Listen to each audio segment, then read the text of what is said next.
E achou Jesus um jumentinho e assentou-se sobre ele, como está escrito: não tem.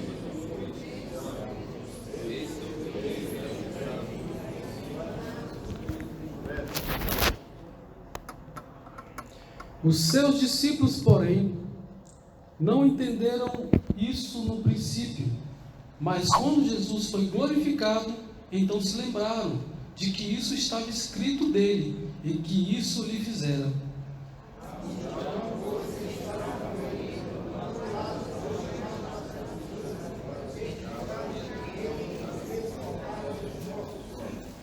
Pelo que a multidão lhe saiu ao encontro, porque tinha ouvido que ele fizera este sinal.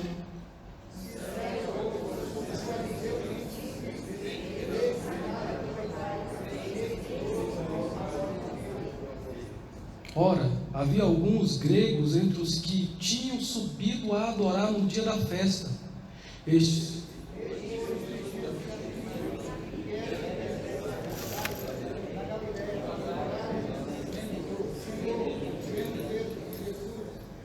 Filipe foi dizê-lo a André, e então André e Filipe disseram a Jesus: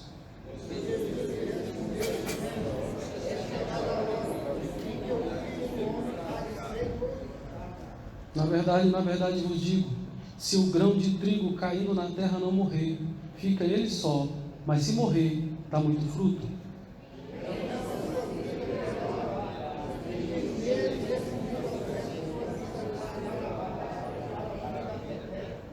Se alguém me serve, siga-me, e onde eu estiver, ali estará também o meu servo. E se alguém me servir, meu Pai o honrará.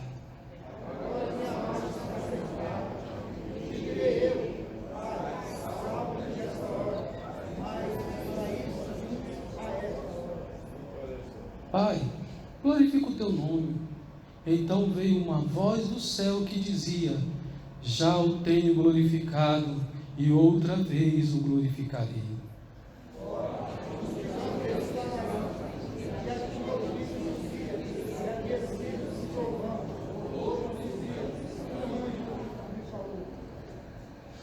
Respondeu Jesus e disse: não veio esta voz por amor de mim, mas por amor de vós.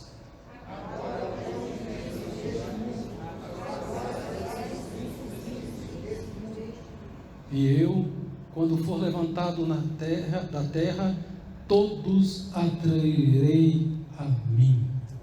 Pai querido, Pai eterno, mais uma vez estamos em Tua presença santa nesta hora. Clamamos por Tua graça, por Tua misericórdia, pelo Teu favor, pelo Teu Espírito Santo sobre as nossas vidas. Queremos, Senhor Jesus, esta noite sermos usados mais uma vez como vaso, como instrumento Teu, para que o Senhor possa abençoar a Tua igreja, aqueles que nos ouvem nesta hora, na autoridade do nome de Jesus. Fala, Senhor, e faça-nos entender a Tua palavra, faça-nos entender aquilo que o Senhor tem o propósito de passar os nossos corações nesta noite. Continua ungindo a Tua igreja, nos preparando para o encontro contigo. A Tua palavra da salvação encontre guarida em nossos corações, que possamos desejar ser mudados pela palavra, sermos santificados pela palavra. Queremos mudar de vida e andarmos nos caminhos que conduzem à salvação e à santidade na Tua presença. Em nome de Jesus, amém. Podeis assentar. Só para dar continuidade, nós estamos falando sobre os segredos da vitória de Jesus. E um dos segredos nós falamos: vida cheia do Espírito Santo. Jesus tinha uma postura, uma comunhão inigualável. Jesus é o primeiro homem a ter o Espírito Santo na sua vida, sobre todo o seu ministério, não apenas para ele fazer algumas obras, como foi o caso de Sansão, como foi o caso de Davi, como foi o caso de cada um daqueles libertadores, dos juízes que Deus colocou, a unção que Deus colocava sobre a vida de um rei, o unção que o Senhor colocava sobre algum momento da vida dos profetas. Por exemplo, Moisés orou e alguns homens receberam o Espírito Santo, se não me engano 70 receberam, até 2 que não estavam ali presentes, mas tinham o nome na lista, também receberam e começaram a profetizar a palavra do Senhor. Então o Espírito Santo vinha em algum momento especial da pessoa no Velho Testamento. Mas no Novo Testamento, Jesus é o primeiro em que o Espírito Santo habita nele, como habita hoje na igreja lavada, comprada, remida pelo sangue de Jesus. Todos nós somos templo do Espírito Santo. Todos nós temos a possibilidade de termos a vida vitoriosa como Jesus teve, por causa da direção, do andar no Espírito, do mortificar a carne e clamar pela presença do Espírito Santo na minha vida, na sua vida. Louvado seja o nome do Senhor. Nós falamos que Jesus também jejuava, e nós vimos que os discípulos não conseguiam expulsar demônios, mas Jesus expulsava-os por causa da presença, por causa do hábito, por causa do momento que ele santificava a sua vida por meio do jejum.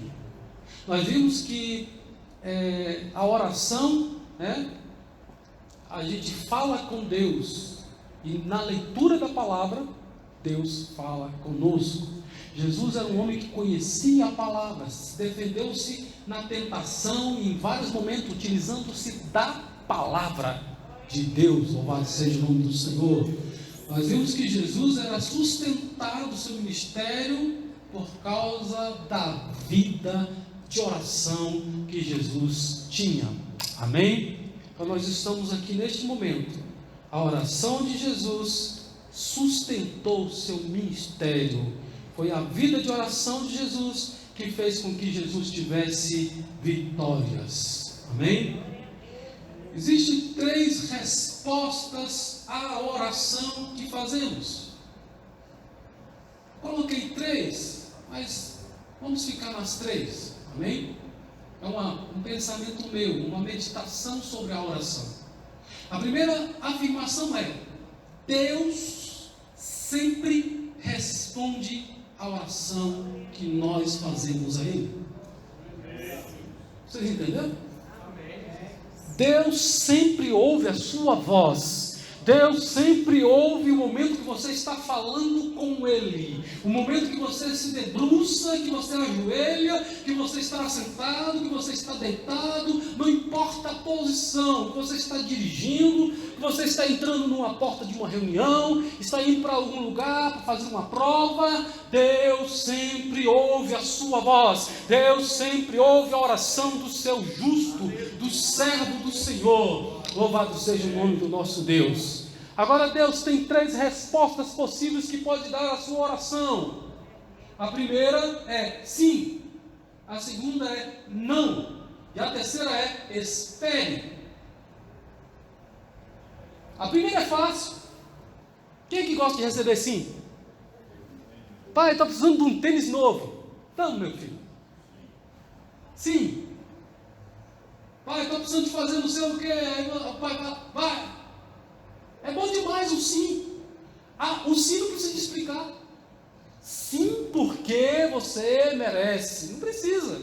O sim não quer nem saber de explicação. Ele quer ir na festa, ele quer ir naquele futebol, ele quer ir naquele passeio, ele quer ir em algum lugar. Estou falando de filhos para pais. Se coloque no lugar, você é filho. Todos nós somos filhos. Tá? Então é simples para a gente entender. Quando pedimos alguma coisa, a resposta é sim. Gente, que maravilha. O semblante da gente é alegre. A gente sorri porque conquistou, porque conseguiu algo que a gente tinha esse desejo. Amém. Então, sim. Maravilha. Agora, e não? É fácil? Você já viu tanto que os filhos relutam com o nosso não? Filho, papai falou? Não. Pai, mas é porque, pai, é porque, eu não sei o que, é o que eu quero tanto, é porque a minha vida vai acabar, se eu não for. Não acaba a vida coisa nenhuma, vai estar tudo normal. Pais, temos que aprender a dizer não. Temos que aprender, tem gente que não sabe dizer não. e quase morre de tanto trabalhar, de tanto fazer as coisas. É claro que isso não acontece com Deus. Nós estamos fazendo aqui uma colocação para chegarmos na nossa relação com o Pai, nosso Deus, louvado seja o nome do Senhor. Embora receber não é difícil, mas receber não de Deus é fácil.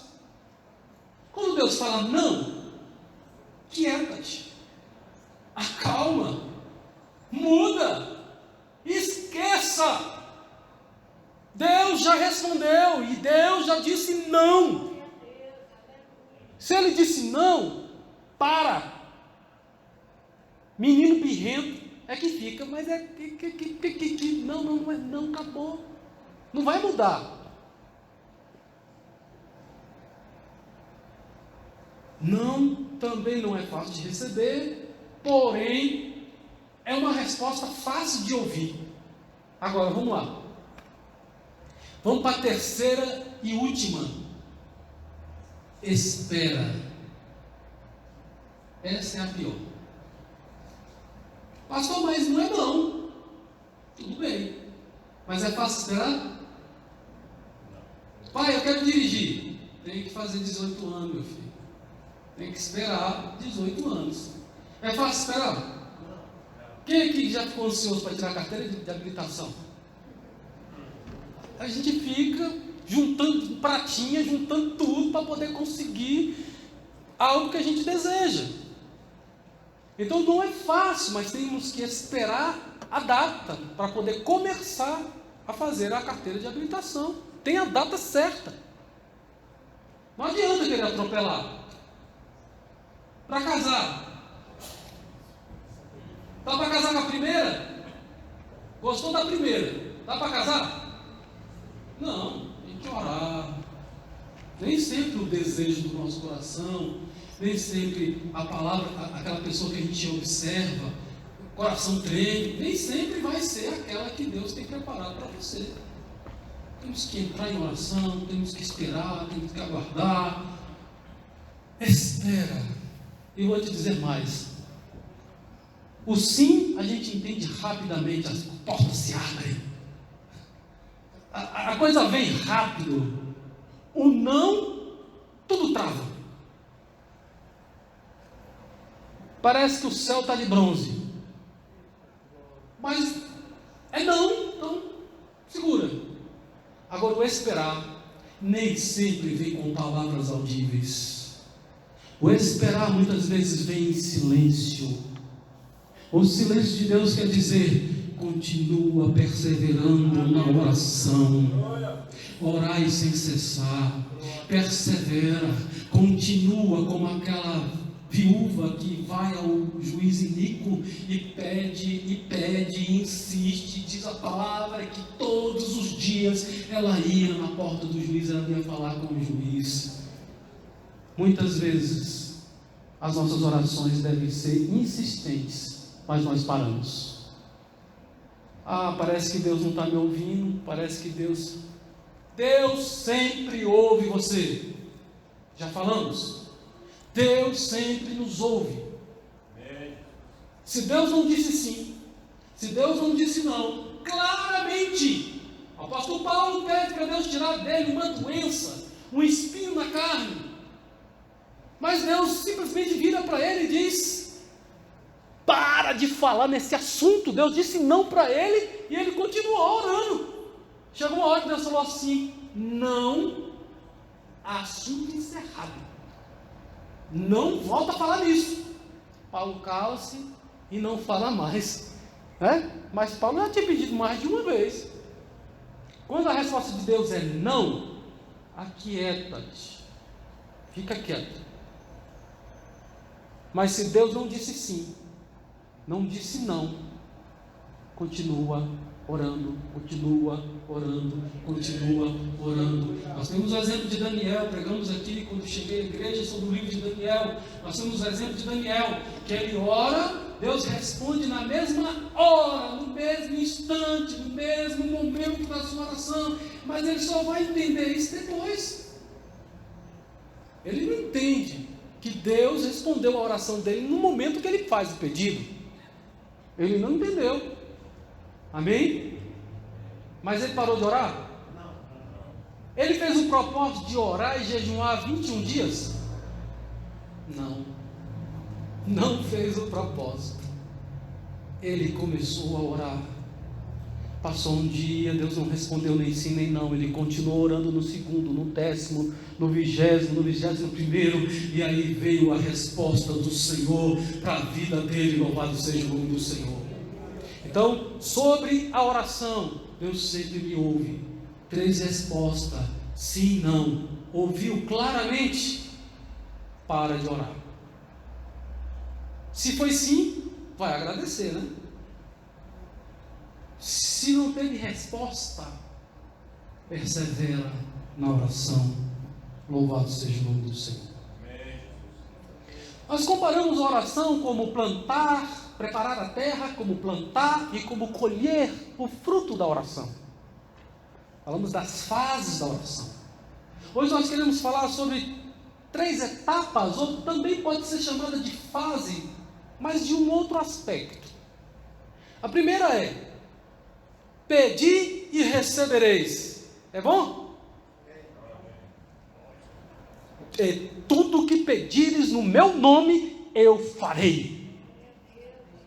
Que palavra maravilhosa! Que momento glorioso da igreja é você dobrar os joelhos e a coisa acontecer.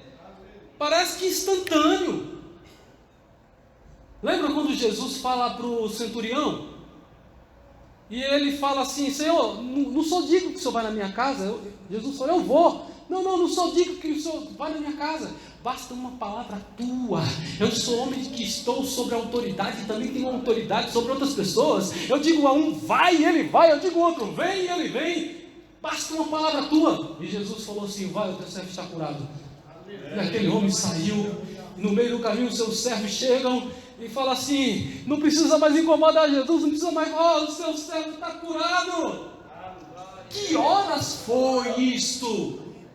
Foi tal horário. E ele entendeu que foi no momento que Jesus falou com ele, que aconteceu um milagre lá do outro lado. Louvado seja o nome do Senhor. Então nós temos o pedir e recebereis. É um tipo de oração maravilhoso, fácil de fazer. Você faz na hora. E muitos de nós somos ingratos. E às vezes esquecemos que oramos e que Deus fez. Conseguimos o emprego, conseguimos passar o vestibular, estamos fazendo aquele curso que a gente gostaria, e muitas vezes não abrimos a boca para dizer glórias ao teu nome, obrigado Senhor. Muitos se desviam da presença de Deus quando estão nas universidades, quando começam a pensar: agora eu vou ganhar o meu dinheiro, agora eu tenho o meu salário. Muitas pessoas se afastam de Deus. Então temos que ter cuidado. Pedir, recebereis, maravilhoso, mas temos que ser gratos com aquilo que Deus faz. Estamos falando um pouco sobre oração, para continuarmos a falar sobre Jesus. Pedir, recebereis, coisa boa. Agora só tem um detalhe: a maioria da oração dos crentes de hoje é: me dá, eu quero, eu preciso, se o Senhor não me der, é porque o Senhor me ama, é porque então não vou ser mais crente. Não tem coragem de falar isso para Deus, porque agora é a última vez que eu vou na igreja, porque se o Senhor, meu irmão, você já está precisando de um sacode.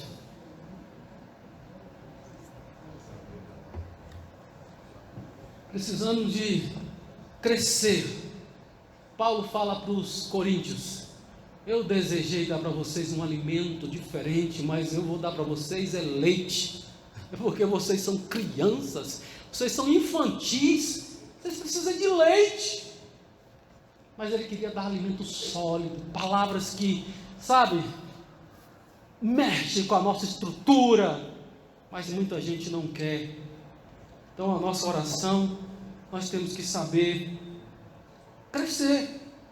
Não fazer só oração de pedir, mas também fazer oração de agradecimento ao nosso Deus, saber adorá-lo. e reconhecer a resposta de Deus. A gente pede para Deus falar como Deus fala, a gente fala, não, mas espera aí, Deus, é que... Não, Deus falou, parou, ponto. Segunda oração, batei e abri-se-vos-á. É a mesma coisa de pedir? Pedir é só estender a mão. Me dá aí R$1 para comprar pão. Não pede, não ganha.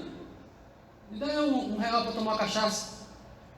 Pastor, para cachaça eu não dou não. Depois que eu li na Bíblia que é para dar bebida forte para aqueles que estão em dificuldade de esquecer os problemas, esquecer. Eu dou o dinheiro também, mas é complicado. É melhor dar para outra pessoa, né? Mas complicado. Está em Provérbios, para dar bebida forte para a pessoa se esquecer o dia mal. Isso é para quem não é crente. E às vezes a pessoa está em dificuldade, eu não sei. Eu parei de questionar isso. É claro que eu prefiro dar o alimento. Eu quero um dinheiro para juntar para comprar um almoço. A mesma agora na viagem, chegou umas 2 pessoas para mim, ou 3. O senhor pode me dar para me comprar uma marmita? Aí eu falei para ele, espera um pouquinho aqui. Entrei, comprei a marmita, entreguei na mão dele e fui para outro lugar que eu ia. Isso não tem problema nenhum.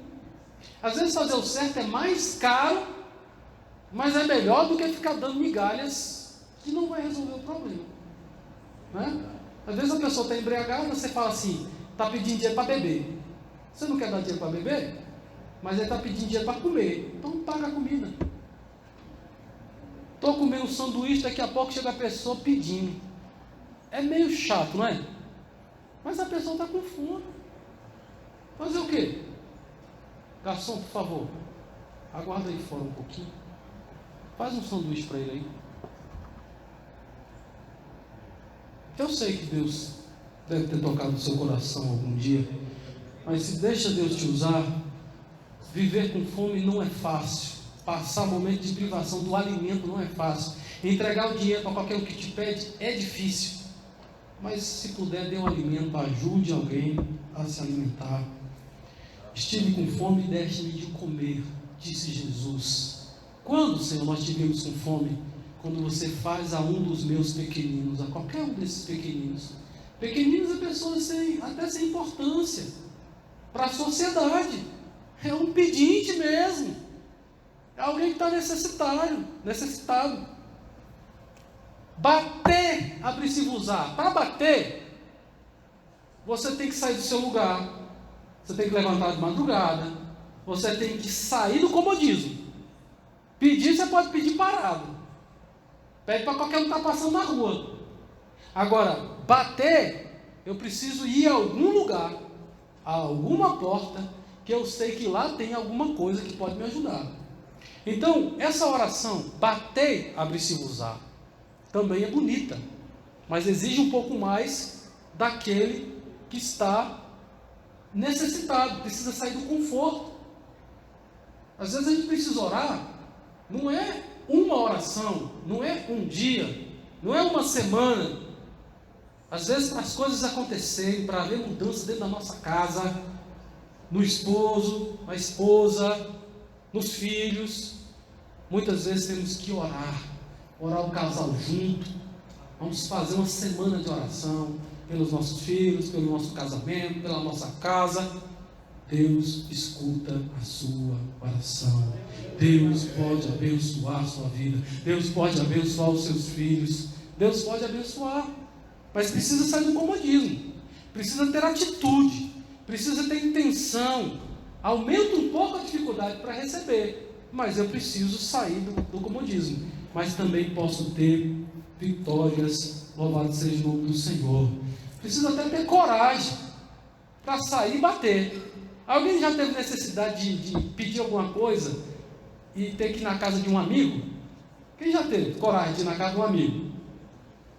Eu já tive. Acabou as fraldas lá de casa. Todas as farmácias que eu fui estavam fechadas. O que foi, rapaz? A hora dessa? Meu filho, dá fralda aí. Os filhos têm filho igual eu, né? Tinha a mesma idade, filhos da mesma idade. Na hora que eu precisei, foi só uma vez que eu fiz, mas eu fiz. Já incomodei alguns, questão de dinheiro.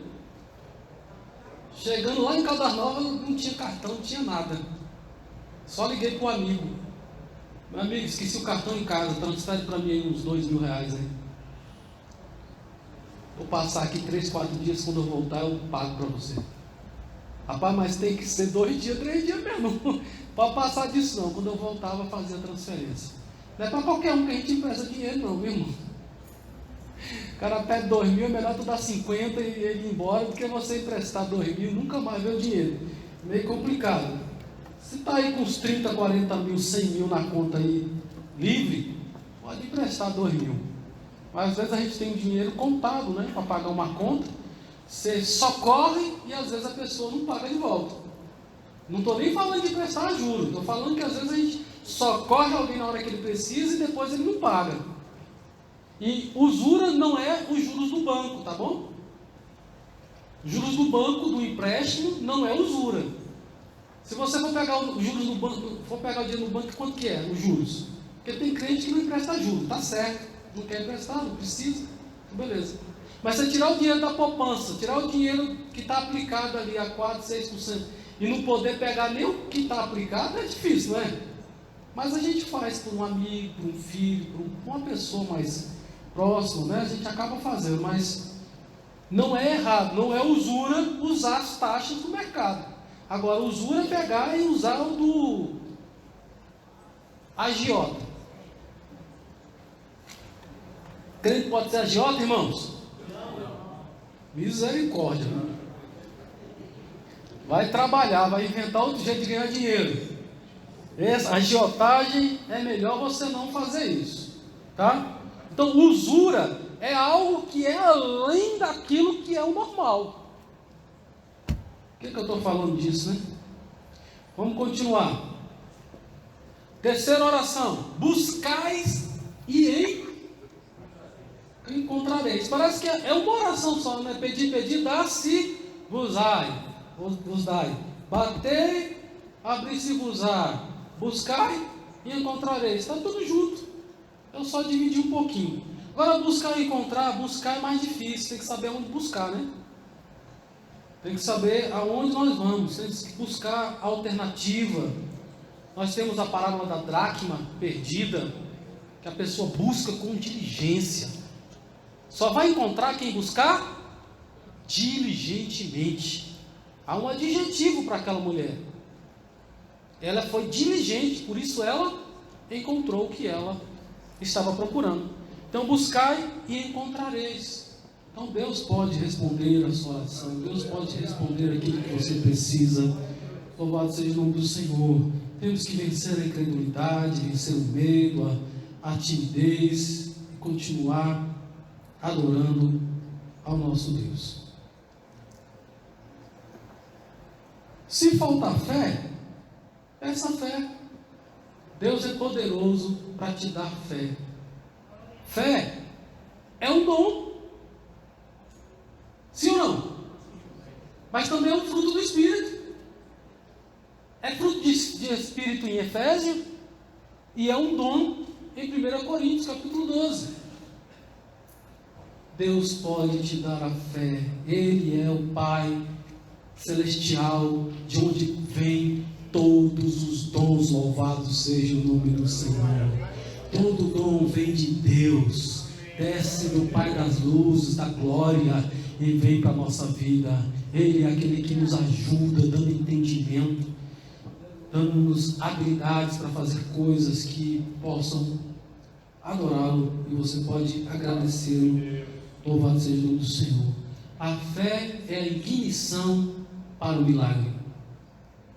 É só, não precisa ser grande, basta ser do tamanho de um grão de mostarda, do tamanho de um grão de pó da terra, que Deus ouve e Deus faz milagres na nossa vida.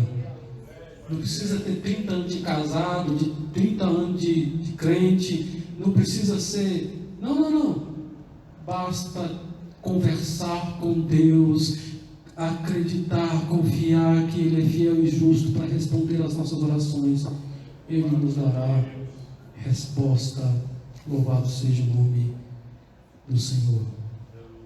Amém. Está quase terminando o nosso horário, mas ainda temos alguns minutos. Vamos entrar num assunto novo. Última semana de Jesus. Como é que foi a última semana de Jesus? Aqui no capítulo 11 de João, o Evangelho de João ele é um pouco mais descritivo, ele descreve bastante a última semana de Jesus, várias palavras que estão contidas no livro do Evangelho de João, que Jesus falou no último dia, nos últimos dias, que não estão em lugar nenhum. Então no capítulo 11 ele ressuscita Lázaro. No capítulo 12 nós fizemos a leitura, por causa do milagre da ressurreição. A ressurreição de Lázaro foi a gota d'água para os fariseus querem matar Jesus. Agora vamos ter que matar ele, porque agora queria matar até o Lázaro. Coitado, já tinha morrido, já tinha ficado 4 dias morto. Acabou, ressurge dos mortos, ao invés de se alegrar com a vitória do irmão, quer matar de novo, tem que morrer. E você acredita que dentro da igreja tem esses crentes?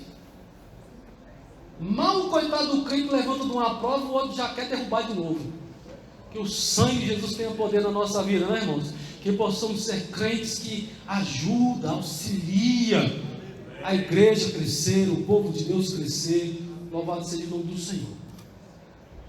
Alguém leia para mim Lucas 13, versículo 33.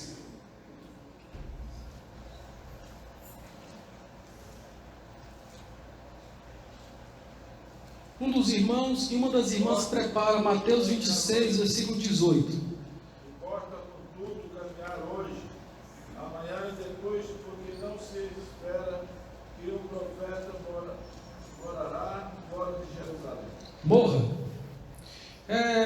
Esse versículo, ele está fazendo uma cadência. Jesus cura Lázaro e está prosseguindo. Está indo para Jerusalém.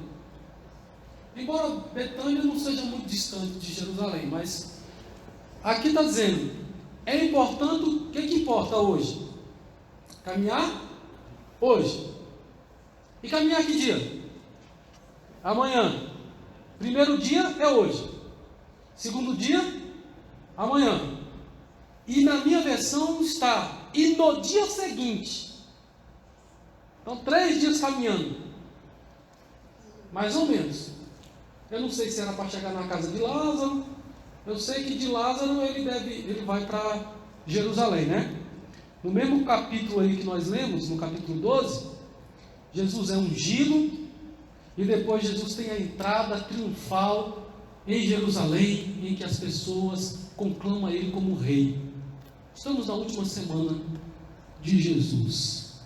Então, eu coloquei aqui: o sucesso de um homem não se mede pelos bons resultados, ou quando tudo está a seu favor, nem a sua ruína se dará pelos seus fracassos, mas pela capacidade ou incapacidade que ele tem de reconstruir. Nós estamos aqui na última semana de Jesus, nas dificuldades que Jesus vai enfrentar. Mateus 26, outra pessoa, por favor.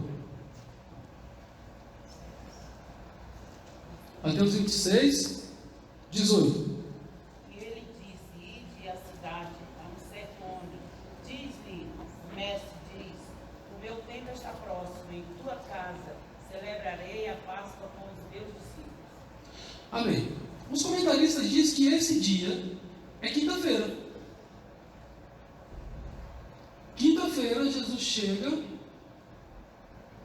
em Jerusalém e Jesus à noite, já na quinta-feira à noite, Jesus se reúne no cenáculo para estar com os discípulos. À noite, Jesus vai para o Getsemane, depois que ele sai da ceia, vai para o Getsemane. Lá no Getsemane Jesus é preso. 3 horas da tarde, não, 9 horas, Jesus é preso. Meio-dia, 9 horas, Jesus é crucificado, né? Meio-dia, Jesus tem trevas na terra. Vai a trevas até 3 horas da tarde. E Jesus morre 3 horas da tarde. Nós estamos aqui. Jesus estava andando na rua e disse: hoje eu vou caminhar, amanhã eu vou caminhar, depois da manhã eu vou caminhar. Então, segunda, terça e quarta. Quinta-feira, ele já estava em Jerusalém. E à noite, ele já estava também participando da ceia. Se a gente for levar em consideração o horário judeu, e Jesus está tomando a ceia quinta-feira à noite, e quinta-feira à noite só pode ser quarta. Como é que é isso, pastor? Que horas começa o dia para o judeu? Que horas começa o dia para o judeu? 18 horas às 6 horas da manhã. Então 18 horas começa a quinta-feira. Então, na verdade, esse dia aqui que todo mundo diz que é quinta, que dia que é? É quarta. Né? Quarta para quinta. Quando dá 6 horas da tarde de quinta, já é sexta. Aí já é a Páscoa. Já ninguém pode fazer nada. Já é entrando na sexta-feira, já não pode mais resolver problema nenhum. A sexta-feira, Jesus já estava fora da cruz. Hoje Jesus, a sexta-feira da paixão, né? Mas na verdade, quando dá 18 horas da sexta-feira, já não é sexta, já é sábado. Depois a gente entra nisso, porque isso é importante para a gente ver a questão da ressurreição, né? Para entender um pouco a questão da ressurreição. Mas deixa para depois isso. O importante é, Jesus está dizendo: o meu tempo está. O que Jesus queria dizer? Ele ia morrer. O texto que nós lemos deixa claro que depois da entrada triunfal, Jesus disse: a minha alma está, versículo 27 do capítulo 12, a minha alma está perturbada. E que direi eu? Pai, salva-me desta hora. Mas para isso vim a esta hora. Nesse versículo aqui, você entende que Jesus está fraquejando na fé?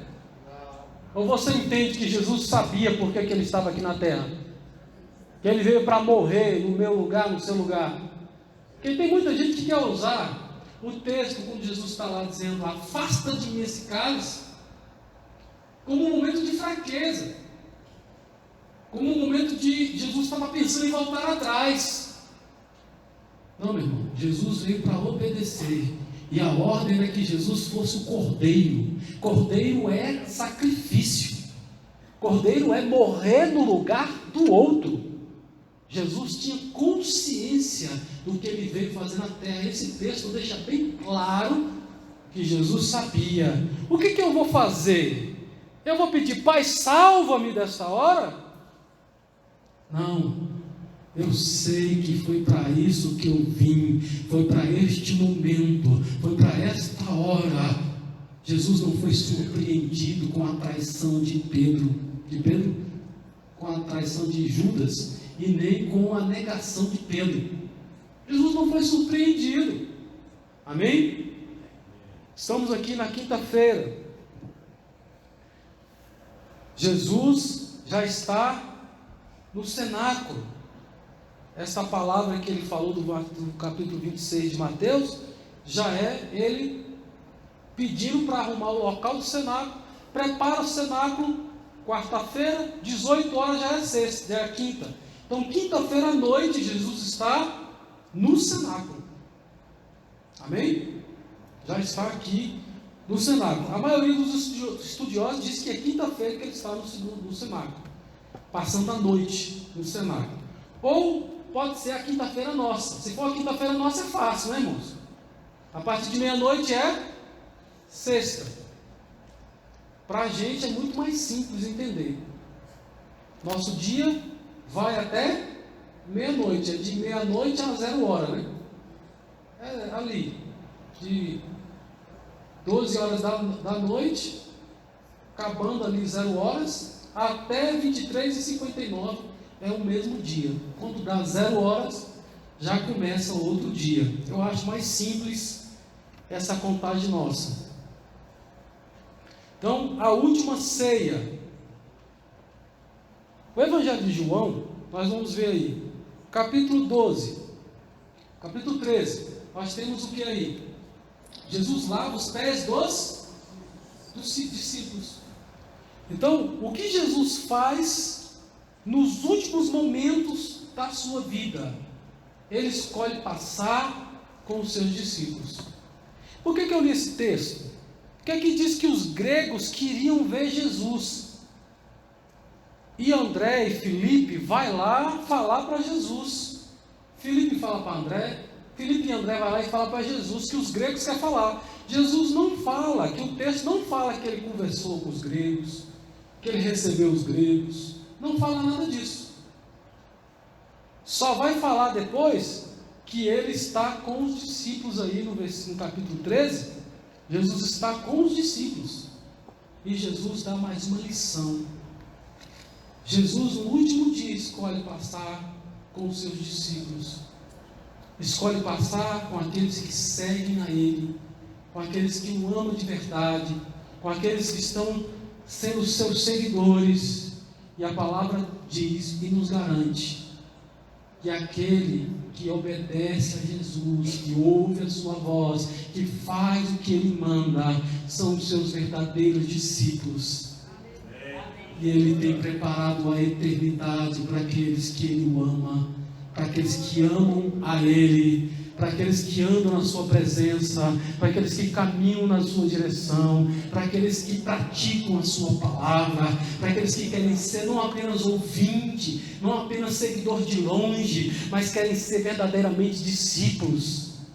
Há diferença entre aqueles que querem comer o pão multiplicado, comer o peixe multiplicado, que é apenas um milagre, mas não querem o dono do milagre, o Senhor do milagre, o Senhor do sábado. Eles querem a bênção, mas a maioria não quer saber de Deus. E infelizmente, até dentro da igreja. Tem crente que dá dízimo até só para receber a multiplicação. E Deus faz. Eu tinha colegas que não eram crentes, mas que a mãe era crente, mas ele dava o dízimo. Tinha fé para dar dízimo, mas não tinha fé para congregar. Mas tinha fé para dar dízimo. E tem crente dentro da igreja que não tem fé para nem para dar dízimo. Quanto mais fé para ir para o céu. Não é complicado? Não acredita nem no que Jesus fala. É meio complicado. Mas estamos aqui. Jesus lava os pés do discípulo. Estava tendo uma discussão. Jesus, quem é o maior? Senhor Jesus, eu quero sentar à tua direita e eu quero sentar à sua esquerda.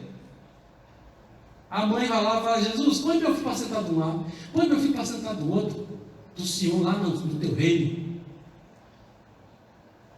Muita gente, né, espertinha, né? Mas Jesus dá o sinal do crente. Quer ser grande lá em cima? Seja pequeno aqui embaixo. Entre os cristãos não é assim. Eu não vim para ser servido, eu vim para servir, eu vim para ajudar. Vocês me chamam de mestre, mas agora, nesta noite, na última noite, talvez os discípulos não sabiam que era a última noite de Jesus vivo, mas foi a última noite. Jesus passa a última noite dando lições, em comunhão com o povo de Deus. Jesus para, senta, coloca a toalha e começa a lavar os pés dos discípulos. Possivelmente Pedro é o primeiro. Pedro, você é o primeiro, vem aqui. Jamais, Senhor, o Senhor vai me lavar.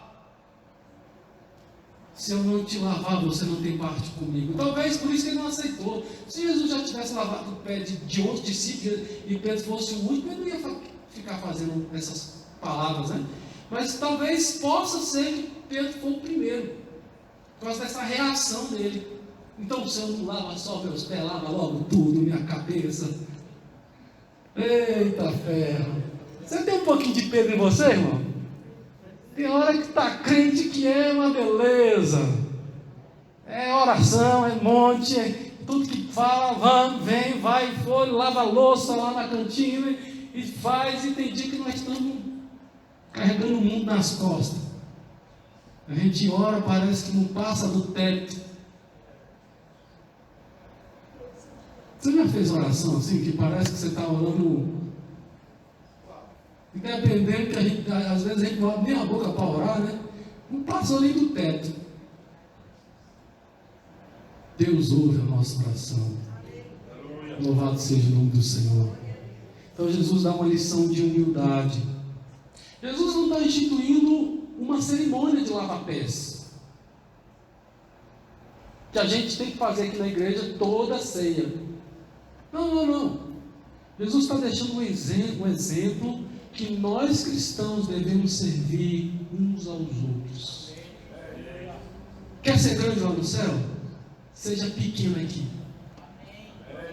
E às vezes é difícil, a gente é humilhado, mas pequeno, qual o problema do pequeno ser humilhado? Engole. Mas vai chegar a hora que Deus vai fazer, Deus vai abençoar. Aqueles que são humilhados serão exaltados, diz a palavra do Senhor. Deus escuta, Deus abençoa, Deus não deixa aquela coisa em vão. Deus diz: minha é a vingança. Não precisamos de preocupar. Eu não sei se eu estava aqui, se eu falei para os irmãos que teve um momento no meu serviço lá que eu saí meio que quase que chutado do lugar que eu estava, meio humilhado, e eu baixei a cabeça e saí, ainda dando glória a Deus. Eu não queria ficar na sessão, eu pedi 10 vezes para me tirar da sessão, não queriam me tirar. Aí de um dia para o outro lá me chutaram, me botaram para fora como se eu tivesse feito coisa errada. Mas houve um momento de eu poder justificar. Alguns meses depois eu falei com o comandante, expliquei tudo, e agora está uma sindicância rolando por causa de coisa faltando. E eu disse que eu não assinaria documento com coisa faltando. Acabou. Por isso eu não estou respondendo. A vingança do Senhor, na hora que o Senhor quer. Agora todos que se levantaram contra mim estão lá respondendo. Não preocupa, meu irmão, de querer dar o troco, de querer bater de frente. Deus está vendo, Deus compreende, Deus está olhando, Deus não deixa, Ele faz acontecer, Ele não nos deixa ficar humilhados. Passamos por humilhação, sim, mas só é exaltado quem é humilhado. Vai chegar a hora que Deus nos exalta, que Deus nos levanta. Louvado seja o nome do Senhor. Então, a última ceia, está acontecendo a última ceia, e eles estão reunidos nessa última ceia.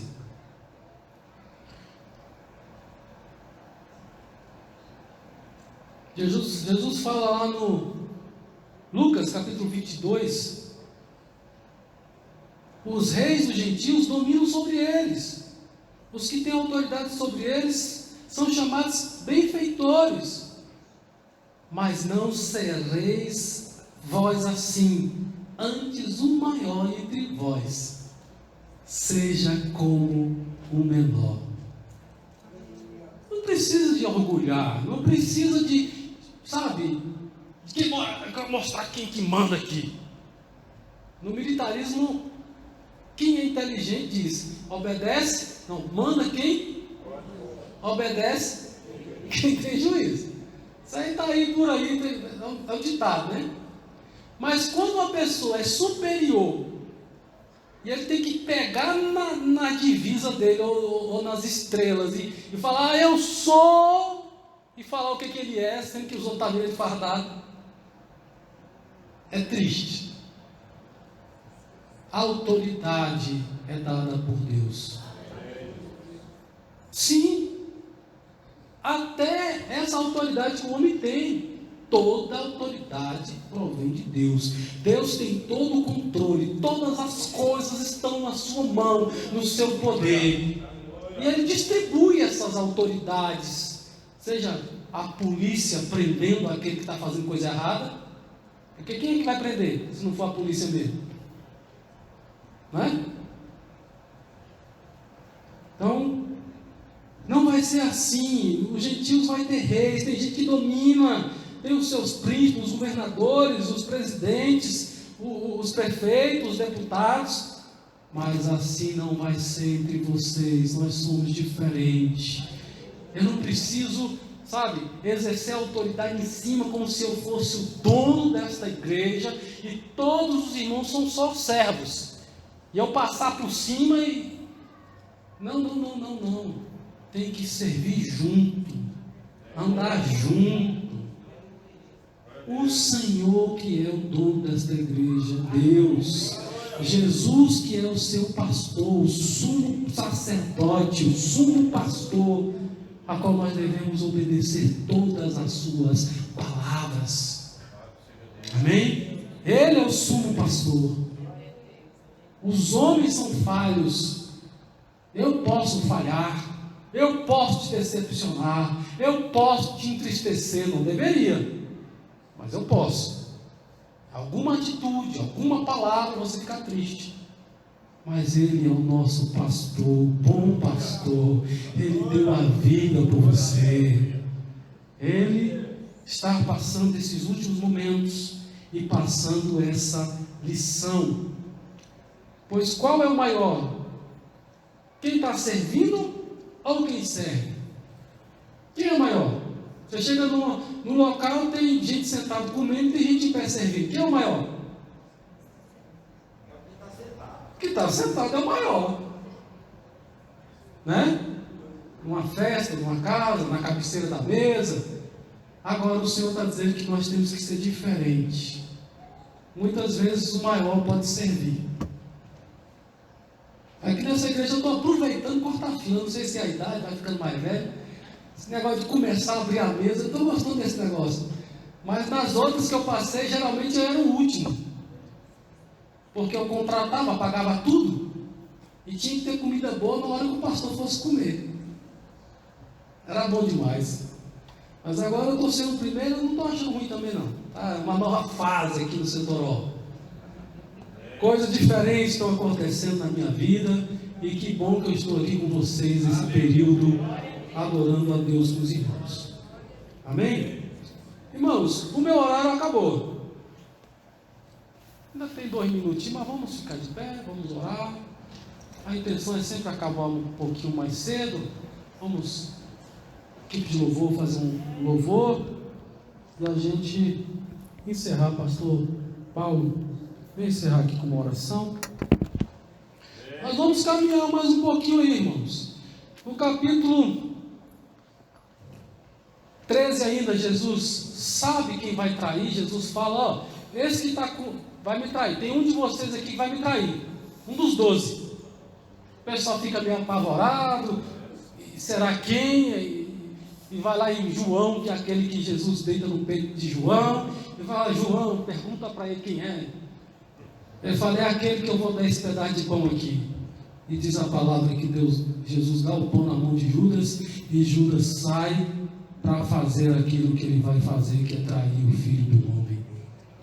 É esse dia que Jesus está enfrentando aqui. Nós estamos aqui já praticamente nas últimas 24 horas de Jesus. Amém? Deus é poderoso. Deus deu força e graça para Jesus. Quando o dono da casa molhava o pão e dava para a pessoa, aquilo era uma honra muito grande para quem recebia. Amém, que bom. Mais um conhecimento. Eu também tenho algumas coisas aqui, eu vou falar na próxima doutrina, que é a questão do proceder da ceia. As orações que eram feitas no momento da ceia, a gente fala na próxima doutrina. Amém?